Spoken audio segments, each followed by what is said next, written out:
What's going on, everybody? It's another Daddy Devotional vlog, and in case you guys have not noticed, I am not at home.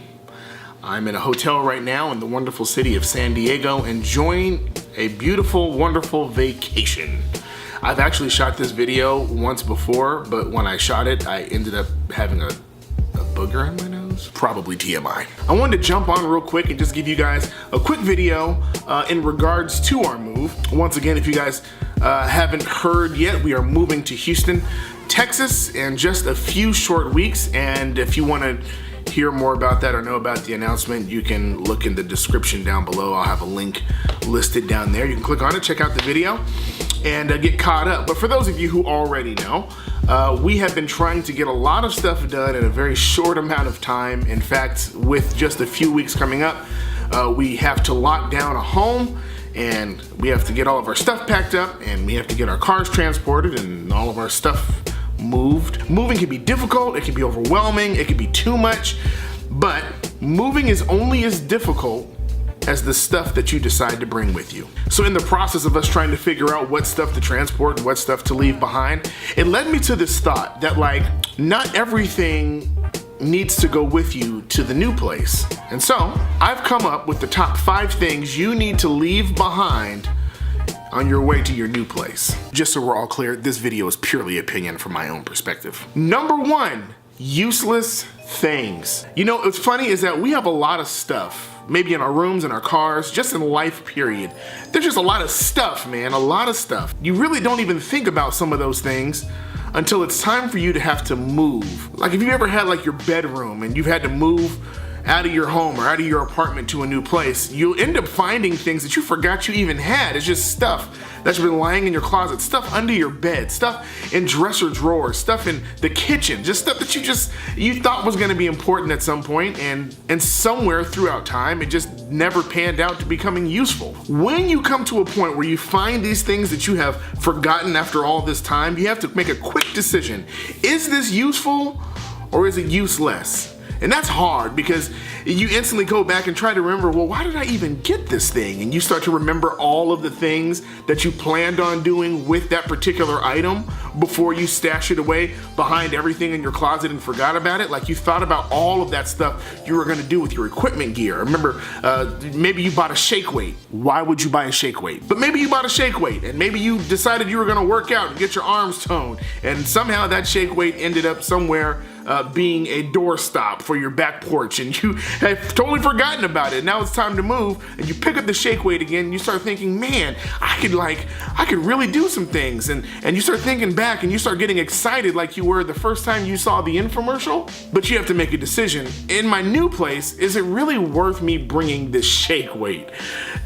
And the truth is, it probably isn't. If you haven't used it up to that point, it's probably not going to be useful in the future. See, the reason why we hold on to useless things is because we fall in love with the potential of something more than we do with the purpose of something. See, the potential of things like a shake weight or whatever it is that we may have that is really actually useless, the reason why we fall in love with it is because it gives us this idea, this dream. It opens up the floodgates of our imagination of all the things that could be. I remember in the 90s, everybody and their mom had a treadmill. Everybody had a treadmill.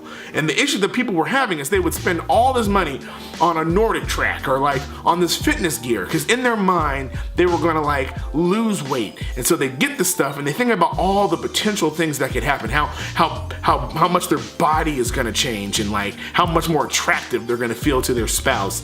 And then they get it, and before they know it, it's being thrown away or being put into the garage or being stashed somewhere, because useless things that take up space tend to be an inconvenience in our life. But instead of us letting go of the potential thing, we put it away somewhere where we can't see it and we can't be distracted. But just in case we get the motivation again, we can go back and pull that thing. If you're going to a new place and you're getting ready to move, let me tell you, you don't need useless things. Let it go. Who knows what will happen by the time you get to that new place? You know what ended up happening after the 90s? You saw this big boom in these gyms like LA Fitness and Bally's and 24-Hour Fitness and Gold's Gym.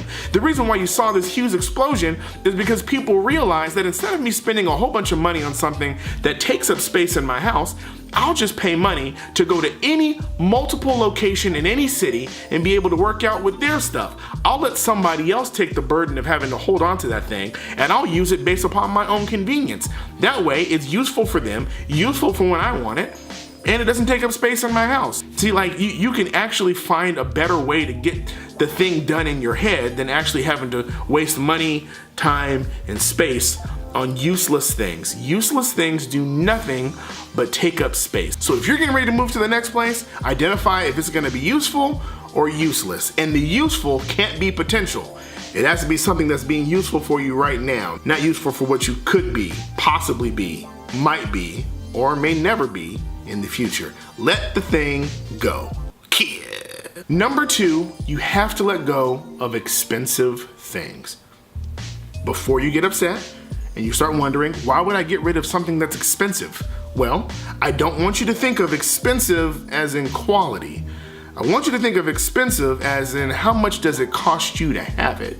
There's one thing to have something that's expensive, but you may not have paid anything for it. It could have been given to you.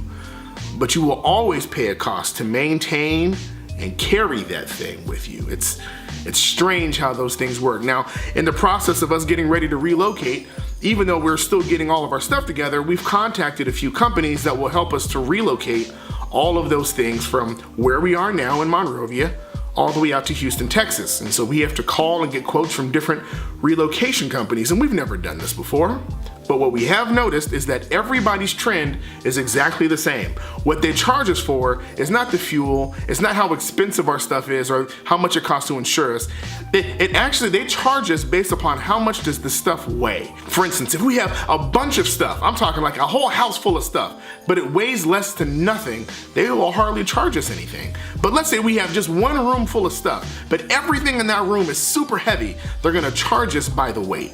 That means that it becomes more expensive to carry more things. And so if we want to stay within the budget that we've set for relocation, we have to make a decision on how much weight do we really want to carry. And if we exceed that budget, that means it's going to cost us more money to carry those things, which means everything that we have now has a cost associated to it. The same thing is true in our lives. If we're getting ready to move to a new arena in our life, a new area, a new level in our life. By the way, I really hate saying new level. That's so churchy, but we're getting ready to go to that next place. We have to take assessment as to what's really valuable and how much are we willing to pay to bring along certain things.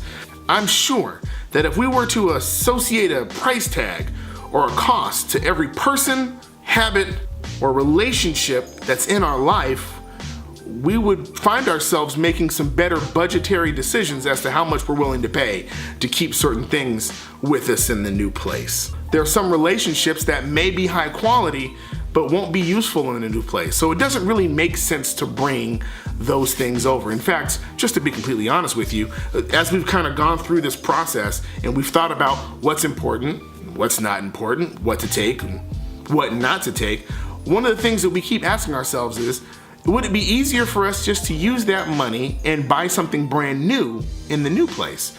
Like, do we really need to bring this bed frame that's been used for over a decade and it's super heavy and it's made of this super dense wood? Would it be better for us to just get to the new place, find something that's better, more space efficient, cheaper, and brand new? You know, it's funny, if we would have just assumed to take the old thing with us, we would have never really thought about buying something new until we got there. But that means we had to pay double the cost. That means we paid the cost for the bed to get out there, and then we paid the cost to have a whole nother bed. Why not just leave the expensive old thing behind and buy something that's cheaper and better in the new place?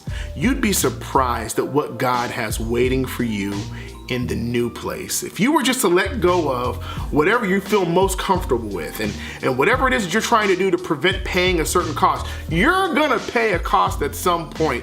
The issue is, what are you willing to pay for? The old and the expensive, or the new and the more efficient and more likely cheaper? Number 3, expectations. Our lives tend to shape our expectations of things around us. When we have relationships and friendships with people, we utilize those standards of things that we like and don't like to apply to the next new person that tries to enter into our sphere of influence. That if we have a friend here that did something really bad, we try to make sure that that next person never does that again. We begin to set expectations of what we like and what we don't like based upon things that have happened.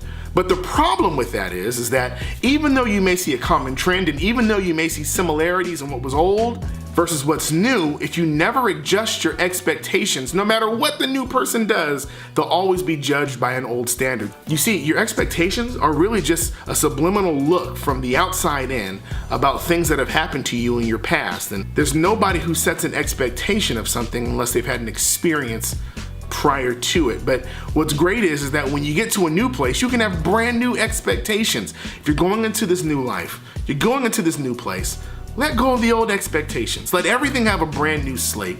It will help you to operate and to find the differences in life, because I think it's in those places of new expectation that God begins to reform and refine how we view people and how we view things and how we view Him. That even what God has done for me in the past 34 years in California, I'm not looking for Him to do those same things in Texas. I'm looking for Him to do a brand new thing because I serve a creative God and I have new expectations. It's kind of the reason why God gives us fresh mercies every morning, is that He doesn't want us to live the life that we just lived, but live a brand new life in Him daily. Can't do that if you keep having the same expectations. And for the person who's like me, who wakes up the next morning thinking about all the things they did wrong the day before or the month before or years prior, let me say this to you, that God has a fresh expectation of you every day. And it's so incredible to know that when I wake up in the morning, that God's expectation of me is so brand new and fresh that He doesn't even think about what happened before, that He pushes me to something new. And I'm really grateful that I have an opportunity, because if it was based on my own expectations of myself, I would have given up on myself a long time ago. Number 4, habits. Eesh, the word that we hate, habits. Because to be honest with you, we all kind of know what our habits are, but we're not really good at letting go of those habits. I know for me, one of my biggest habits in the morning is to hit the snooze button.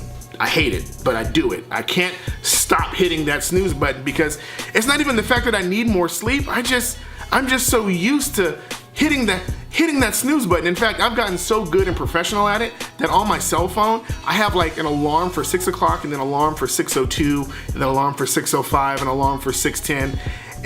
And really, I'm not getting any more sleep. I'm not getting better sleep.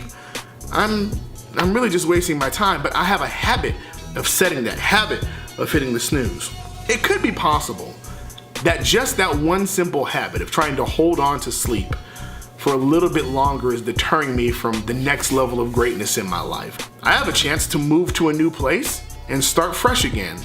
It's gonna be different now because now we're gonna be in a house and I'm gonna have to get kids up, and as the kids get older, I'm gonna have to wake them up out of their slumber and prepare them for school and get them ready to get outside the house. And I can't just rely on my wife to do a majority of the work when it comes to getting the kids ready. It's gonna take 2 people to get 2 kids together as they get older and as we get older. And so I have to leave certain habits behind if I am intending to be intentional and to be efficient in what I'm supposed to be doing as a father as I get older. But let's just take it away from that. Let's be more practical than that. I'm getting ready to have a much higher rent payment, and then eventually within the next year or two have a mortgage payment and taxes and insurance and utility bills and health bills and daycare bills and things that are much higher than what they were before, much different than what they were before. I can't even let my spending habits stay stagnant, because if I don't start adjusting my habits for where I'm going,